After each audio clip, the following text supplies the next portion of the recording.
Listen closely, my friends. There is someone in your life right now who is not who they pretend to be. They say the right things. They show up at the right times. They have the perfect face for every situation. But something feels off. You cannot explain it exactly. You just know, deep down, that something is not right. That feeling is not in your head. That feeling is important.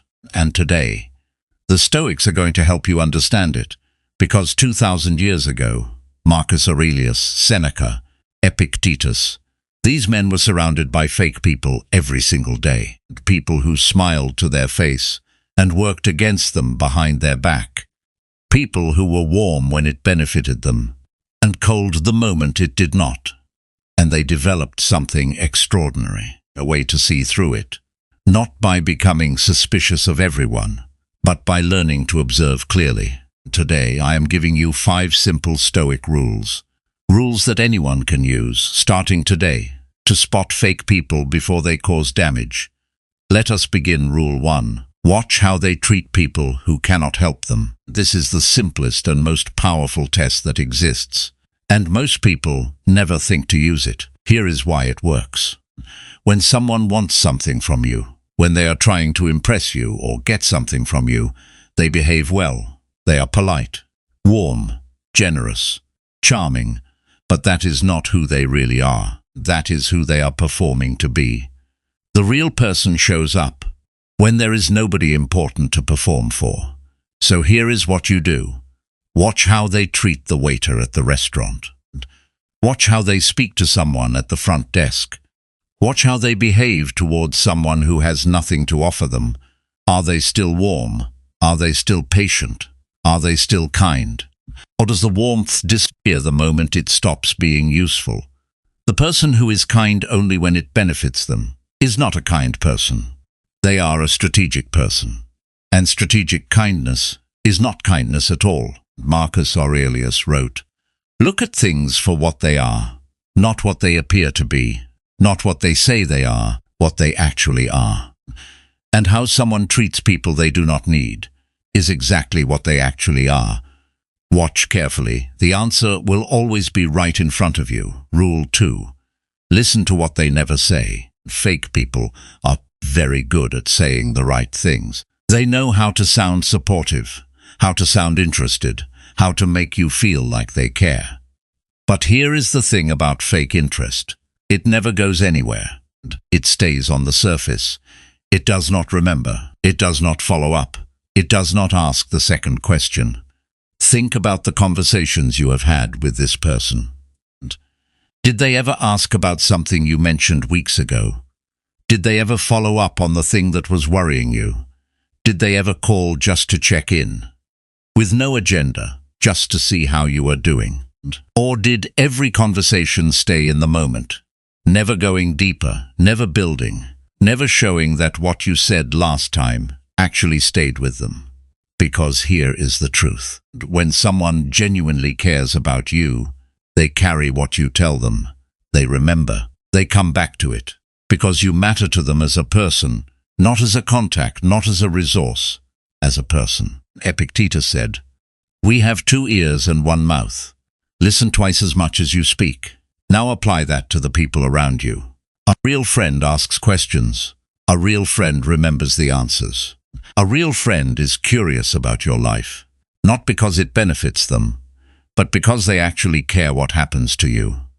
The fake person asks once, maybe, and never carries the answer forward, because carrying it would require them to actually invest in you. And real investment is the one thing they are never willing to give. Rule 3. Watch what happens when you stop being useful. This rule removes all doubt. Because some people are very good at faking it. They can maintain the performance for months, sometimes years, as long as the arrangement continues to work for them. And as long as you are providing something, attention, advice, constant stores, a social status that benefits them, whatever it is, as long as you are giving it, they are present, they are warm, they are there. But the moment you stop providing, the moment you pull back even slightly, watch what happens. The calls become less frequent, The warmth becomes noticeably cooler. The availability that was always there suddenly disappears. And you are left wondering what you did wrong. You did nothing wrong. What happened is simple.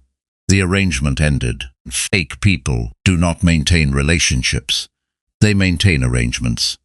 The moment the arrangement stops working for them, they move on, quietly, without drama, without explanation, just gone. Seneca wrote, "A true friend cares about you, not what you can give them. The real friend stays warm when you have nothing to offer.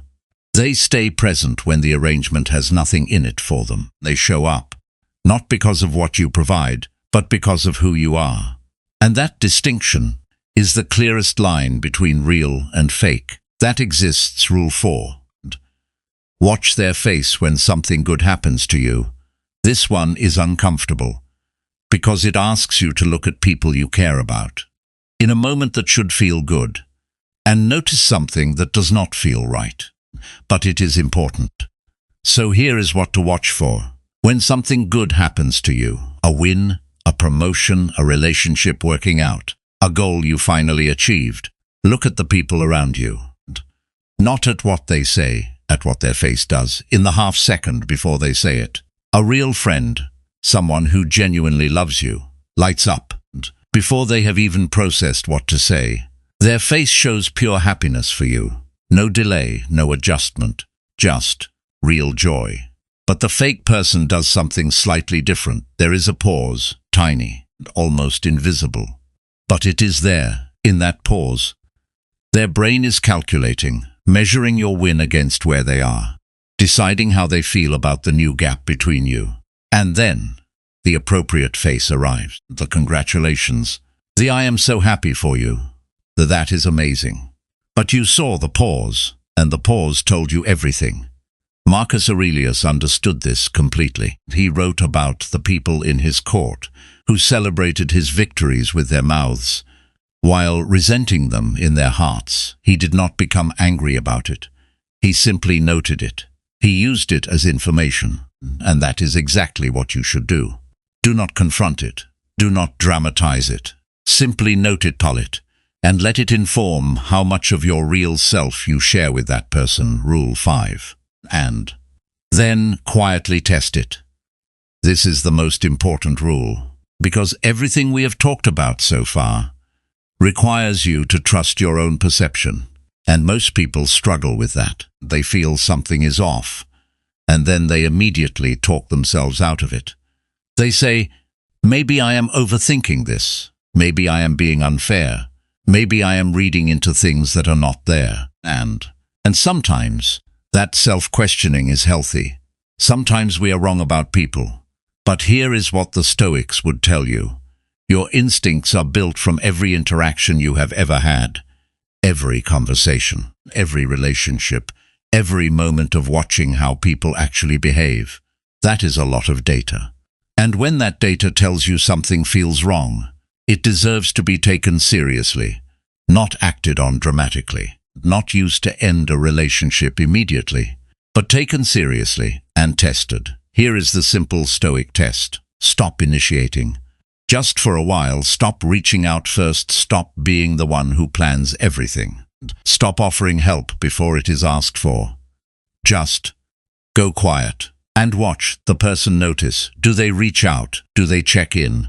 Do they make any effort to maintain the relationship without you driving it? A real person notices. A real person reaches out. A real person does not need you to constantly fuel the connection, because they are also fueling it from their side. But the fake person, the moment you stop driving, the vehicle stops.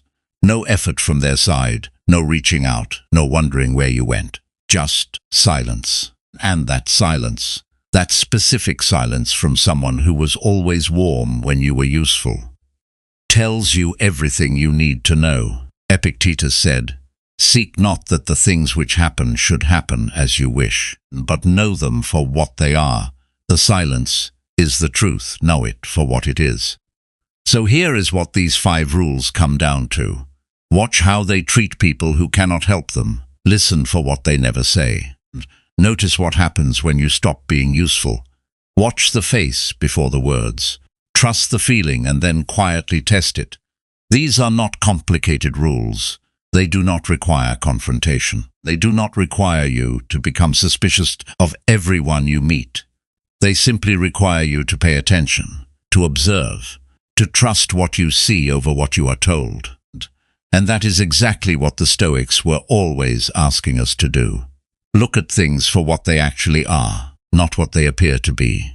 Not what feels polite to believe, what they actually are. Here is the important part. Not everyone who fails one of these tests is a bad person. Some people are just not in a place to give genuinely right now. Some people are carrying things that make real connection difficult. Some people have never been taught how to show up for someone else, and compassion for that is always the right first response. But compassion does not mean unlimited access. Compassion does not mean ignoring the pattern, and compassion does not mean handing your most vulnerable self to someone who has shown you, repeatedly, that they cannot handle it with care. The Stoics were not cold people. They were precise people. They understood that protecting yourself is not the same as closing yourself off. It is the same as being wise about where you open, and opening wisely only to the people who have shown you, through their actions, not their words, that they are safe to open to, is the most loving thing you can do for yourself, and for the genuine connections you are protecting space for. Marcus Aurelius wrote this, and I want to leave you with it. He said, "The first rule is to keep an untroubled spirit. The second is to look things in the face and know them for what they are, an untroubled spirit, not a suspicious one, not a closed one, untroubled, the specific peace of someone who sees clearly and is not rattled by what they see because they trust themselves to handle it. That is the goal, not to find fake people everywhere, to see people clearly, and to build your life around the ones who are real. They exist. In every life, there are people who are genuinely there, who are warm without an agenda, who celebrate your wins without recalibration, who stay when you stop being useful, who follow up, who remember, who show up because you matter to them, not because of what you provide. Can find those people, protect those people, and give them everything you have been wasting on the ones who were never real. That exchange of fake for real is one of the most valuable things these 5 rules can do for your life. If this gave you clarity on someone you have been wondering about, share it with one person who needs to see this today. New Stoic wisdom every single week.